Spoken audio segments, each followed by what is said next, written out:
coopérative a été créée en 1960 sous la fédération de 5-6 jeunes producteurs qui étaient donc jeunes et en montagne et qui voulaient garder les produits traditionnels de la région.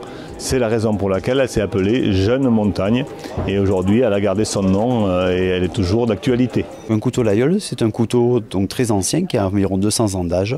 Il a été créé par 3 couteliers qui existaient déjà à l'époque dans le village. Donc c'est pour vous montrer l'importance économique du village déjà il y a 200 ans en arrière sur le plateau de l'Aubrac.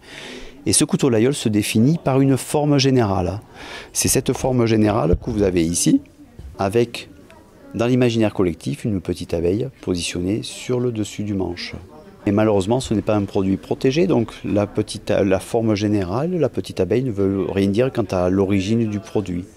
Donc il faut que le couteau soit accompagné d'une carte de garantie, pour être, avec le nom et l'adresse du fabricant, pour être sûr, si je suis le consommateur, qui l'a fabriqué, d'où le produit vient.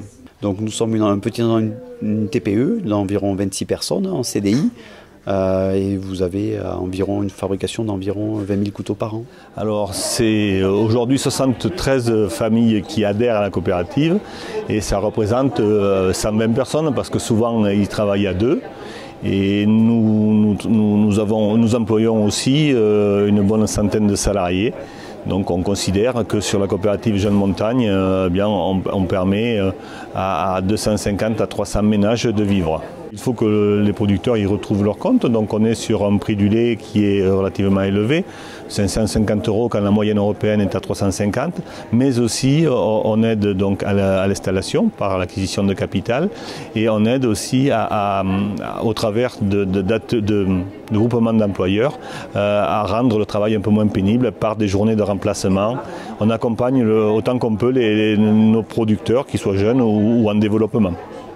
Nous nourrissons actuellement un projet qu'on appelle AOP Durable, qui nous rassemble autour de nos cahiers des charges pour effectivement les renforcer. Nous avons beaucoup d'attentes sociétales auxquelles nous répondons déjà par nos pratiques, dans l'élaboration de nos produits, dans la conduite de nos troupeaux, dans la conduite de nos exploitations, pour permettre à nos appellations de s'inscrire dans la durée, sur des territoires souvent difficiles et qui doivent permettre à des éleveurs de tirer un revenu et à des consommateurs de se régaler et de prendre beaucoup de plaisir à déguster des produits de grande qualité.